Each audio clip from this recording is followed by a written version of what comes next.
All right, everyone. Without further ado, I'm going to introduce Adam Wolf, who is the founder of Arable Labs and one of the top 3 smartest people I know.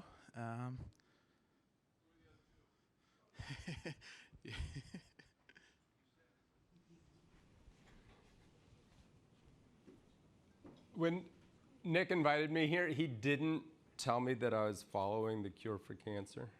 And it may have shaped whether or not I accepted. I just, by means of like a poll, anybody here grow up on a farm? Anybody here own a farm? Engaged? All right, so a couple farmers. Work on a farm? Nice. Tell me, my job in college was at the campus hog barn, so I'm just curious what your, in what capacity you worked on a farm? Milking cows. Nice. Okay. Do you have slides? Are you? And the reason I bring it up is that we've got this, $15 trillion food system, and yet this is kind of representative of how many people are actually engaged in agriculture. And yet, if I raised my hand and said, how many people ate today? We're all part of it. And it's somewhat mind-boggling to think of what a kind of logistical feat it is that the coffee that we're drinking is probably from Ethiopia, the tea in the canteen is from India, the salami, I'm guessing, is from Iowa, almond milk is from California, the donuts are from the Midwest by way of General Mills or Cargill or one of these big food processors. And it's, it seems somewhat miraculous that it happens at all when you realize how much is wrong with it and how medieval all those supply chains are. And so when you're thinking about agriculture, I want you to picture a place where in many ways the average yield, say any particular county in the Midwest, the average yield is about half as much as the best yield in that county. If you go to some parts of Africa, thinking like cacao production, the average yield is about 90% less than what is possible there, okay? And so this is known as yield gaps. So in any given place, what's possible is orders of magnitude larger than what is actually produced. And then let's say, success, all that cacao is produced, and then you think what it takes for us, ultimately to get those products. In fact, we all just came in from a break. All that food out there, do you think is going to be served to like the next group of conference attendees? It's probably going to go to the garbage. So we have a mammoth kind of food waste, food loss. And a lot of that is actually not even here, but happens at the farm. And so I want you to picture, people are producing broccoli, they've put in all of the inputs, they've bought the fertilizer, they bought the seed, they transplanted it, they did all the tillage, and the price at the time when it was appropriate to harvest wasn't worth it to even harvest, so it gets disked under. And so this falls into this food waste. So half of all food that is ready to be harvested never makes it to where it's supposed to go. Half, okay? So agriculture has, it's both gigantic and gigantically kind of failed.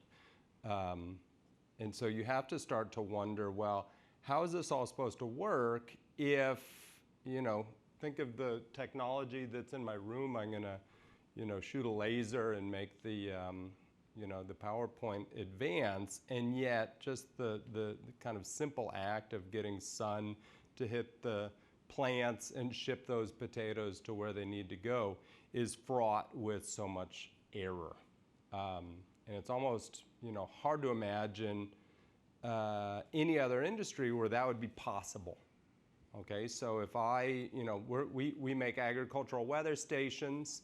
Picture if, I put in the order to our contract manufacturer and they delivered to us half as many circuit boards as we ordered. That would never happen. Or imagine they gave us a quote based on a circuit board yield where only half of everything they manufactured failed. That would never happen. So in any other industry, the difference between the best producer and the average producer is a couple percent. So welcome to agriculture, in other words. So then now think, well, what do we need to do with agriculture besides feed us? And objectively, we're making enough calories on Earth.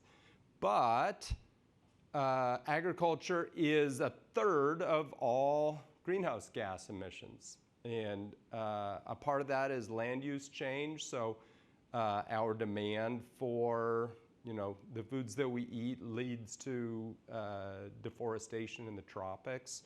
But also just the direct use of fertilizer produces greenhouse gases in the form of N2O. So this is kind of red hot right now. Owing to the IPCC report. And then, of course, we've got a growing planet. So as Nick sort of pointed out in the beginning, just kind of basic human dignity suggests that we need to find a way to feed everybody.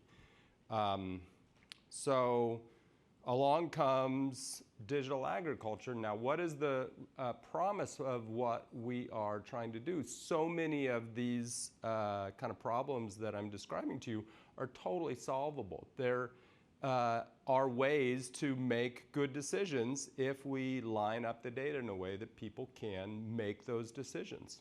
And a lot of that falls into just kind of basic supply chain coordination. So, how do wineries currently know what the yield is of the vineyards that are feeding them so that the grapes they produce don't get dumped because there's no tank for them? Right now it's like clipboards and phone calls. And so all of this is, in essence, possible to forecast and coordinate in these supply chains. On the input side, picture that in many parts of the world, one of the reasons why the yields are poor is because there is a seed that would be producing high yields, and yet in many countries, there's only one recommended seed to plant because there's so little information known about what are the growing conditions, what is even the basic climate. So both on the input side and the output side, there are these supply chain integration issues. So this is where we fit in, is ultimately enabling people to communicate across the supply chain with data. Now, people have tried this before and faced obstacles. So there's been a proliferation of kind of mini kind of atomized solutions. Somebody has a weather data, it doesn't feed into a supply chain forecast. Somebody else is running payroll using a platform, and so they're keeping track of all their sort of operations, but that's not tying into any sort of optimization of how we can perform better in the future. So all of these disparate systems are kind of siloed from each other. A lot of the growers, you see the guy on the right, he's wondering, gosh, I wish you guys would all figure out how to play together and just tell me the answer. Okay, so there's a lot of just sort of hesitation in the grower owing to this kind of proliferation. And this is where our vision was really to create a system that does this supply chain integration, allows the growers and their the people that they sell to, the processors and packers, to coordinate. It allows the people who are creating the inputs like seeds to breed varieties that are appropriate and make recommendations. It allows the the crop consultants to be able to serve their clients most effectively. And so this is where we see this integration of a platform is able to unlock this immense amount of value. One of the things that's challenging to get your head around in agriculture is that one sort of acre of land has a lot of different people who are really interested in knowing what is happening there. Okay, so there's quote unquote a farmer, the grower, the producer, however they're called. They may not be the landowner. In fact, they're often not the landowner. So the landowner wants to know what's happening on it. The people who are producing seeds and other inputs want to know how successful the grower was with, whatever it was that they sold him. Sort of fundamental customer satisfaction. Often there are specialists who are coming in to give advice on very kind of nuanced aspects of what kind of fertilizer do I want to put on at what time. So that person wants to know what's happening in the field and avoid sort of any kind of crop losses or loss from potential. And then, of course, many growers, especially in specialty crops, so anything that's not corn, wheat, soy is called a specialty crop.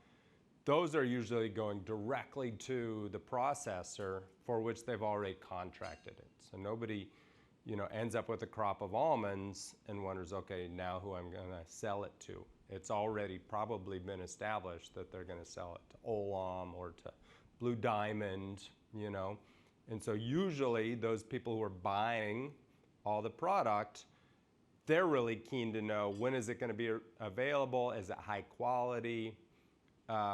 It's easy enough when it's in California, but we've had customers like McCormick who you might recognize from like the spice jars on your shelf, and they want to know, okay, what's the black pepper yield in Vietnam?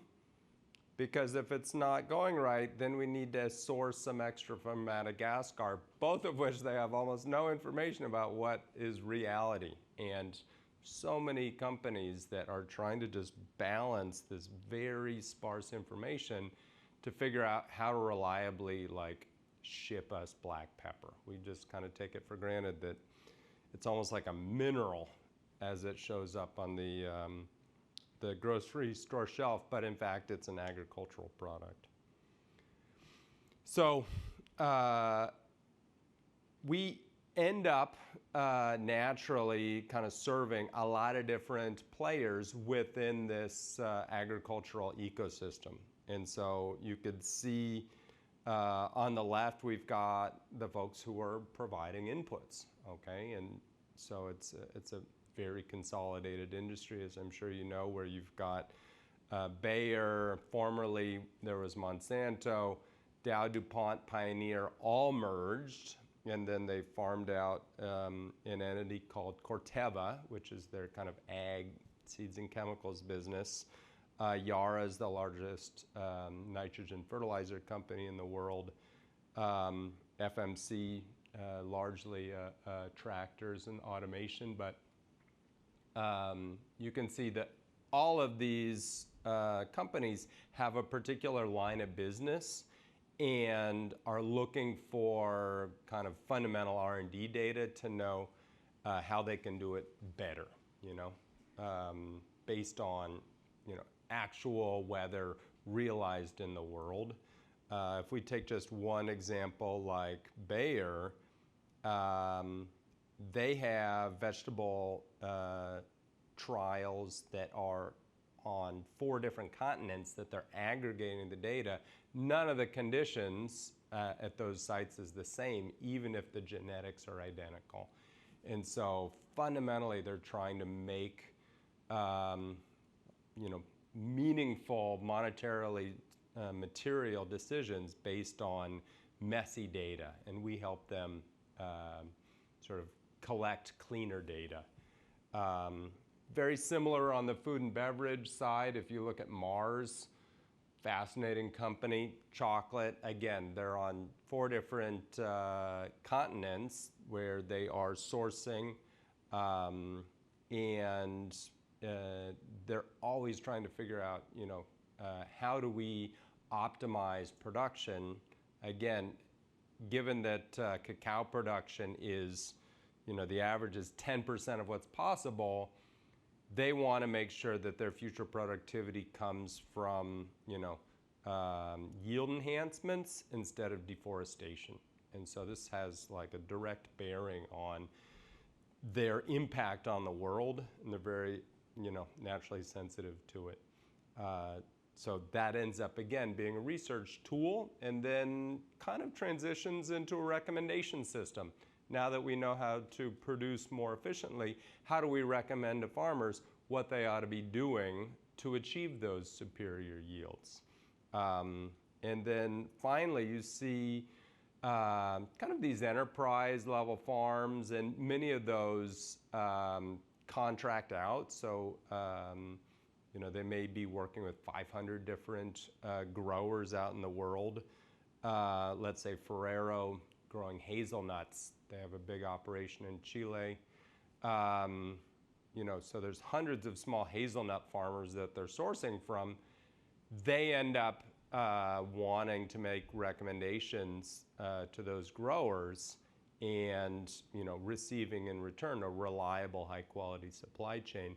They end up being a channel for us. There are many other types of relationships like this where it's the kind of recommendation system that we underpin. And you can see from the statistics at the bottom, all of these have kind of rapid uptake. So, year-on-year doubling of their individual orders, and across all these verticals, we have a 5x year-on-year growth.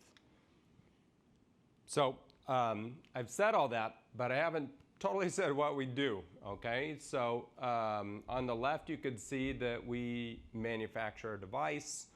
I'm the inventor. I'm the chief scientist, where this is kind of a unique device. More than kind of, it is a unique device that, traditionally data is collected on the weather, but of course people aren't farming weather, they're farming crops. And so this is a way to instrument the assets that are actually being grown. And so this has spectrometers and thermal imagers that are collecting information on the amount and the quality and performance and health of the plants that are growing, as well as all those physical drivers like the sun and the rain and the temperature, so that it's possible to develop kind of predictive analytics of how does, an increment of sunlight result in an increment of growth. So on the left, you could picture, there's a lot of instantaneous KPIs that people can work from. All the way on the right, you could see that, people are working with much more integrated analytics, like, do you have a disease? If not, there's no reason for you to spray, even if it's in your calendar to do that. And even if you decided to spray, today's not the day. It's too windy. And so there's a lot of efficiencies just in kind of optimal timing of inputs. We do a lot of analytics with irrigation and water use kind of optimization. California, devastating water shortages right now. So that's like the easy times were over, and now people have to really pay attention to this. The water efficiency story in particular is interesting. So specialty crops, the high value crops, almost exclusively are irrigated. There's huge investments in California farmland in particular. A lot of people went into the almond business and they're finding that there's not enough water to distribute. And so people are having to make hard choices about, what's our crop mix, how much should we, irrigate this particular crop, detailed management. And so we're, in some ways helping save the farm for a lot of these places. Fertilizers are a really interesting area as well. This is, not only a cost, it's a huge greenhouse gas factor, and a lot of the food brands are really sensitive to the sustainability issues. So it's both greenhouse gases, but also nitrate pollution and, dead zones in the Gulf of Mexico. So the chlorophyll that we see as green when we look at a plant, it's absorbing visible light, but not as much the green. Well, you can actually measure the pigments with a spectrometer, and so we've got ways of measuring this kind of nitrogen use efficiency and recommending excess or deficit of nitrogen for improved efficiencies there. And I've been nodding towards this agile supply chain. So it could be as simple as, I love Driscoll's is one of my favorite companies to work with. They've got all kinds of horror stories around, there could be, there's a sales plan of how much we're going to move strawberries. Maybe it's 1 million pounds of strawberries that was established the year before. And now this year, it turns out it's a little bit warmer in the spring. And so the whole supply chain has moved up 2-3 weeks, okay? 100% knowable if you can connect the dots between, temperature. Plants have a thermal clock, so warmer temperatures mean faster growth. And the peak in the growth was 100% knowable, and yet this connection between kind of the weather in the region where they're sourcing from and the sales team up at the headquarters was disconnected.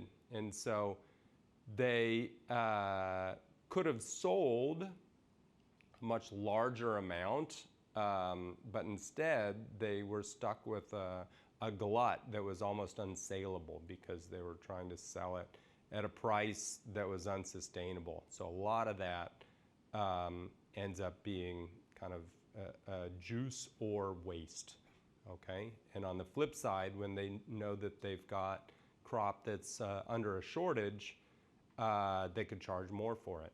And so there's all kinds of examples like this where knowing how much is actually available helps in strategic pricing.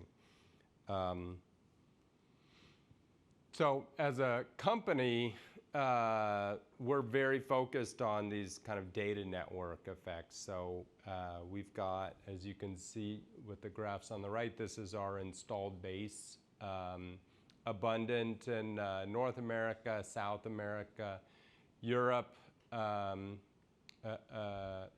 India, Eastern Europe, Ukraine, Australia. So this in turn sort of creates the fundamental data about, all the kind of productivity and supply chain disruptions, and then developing a host of different applications around these kind of higher value use cases like sustainability, reporting and supply chain predictions. And impact, not to be a bleeding heart, but a lot of what motivates our team is really around what can we do to improve the lives of kind of rural populations, rural Americans, and a lot of rural areas are getting disproportionately hit with water shortages, as you can see, but also climate change impacts. Sometimes the climate change impacts, exacerbate the water shortages. And so we really love to keep track of what we're doing so far as it helps achieve kind of quantifiable impacts on people's lives and on the environment. So that's a little snapshot of Arable. And if you want to talk more about this, obviously I could talk ad nauseum. So. Does anyone have, yes. Does anyone have any questions for Adam?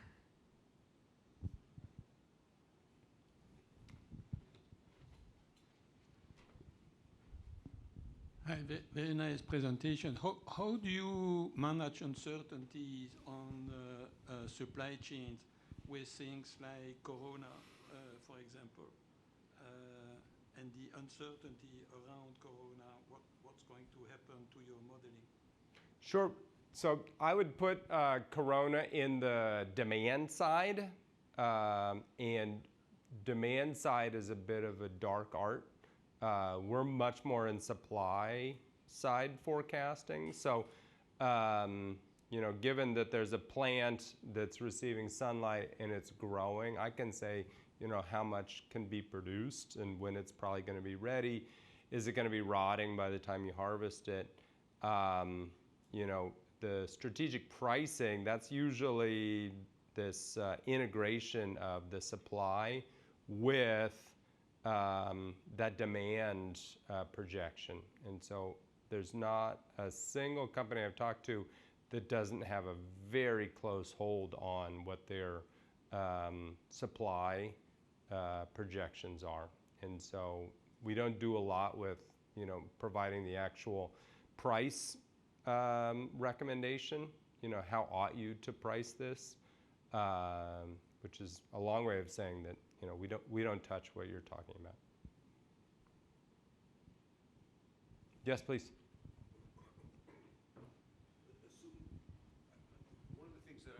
One of the things that I feel pretty vague about is what's the ROI for the farmer? Is it the farmer that's making the decision to put in the sensors?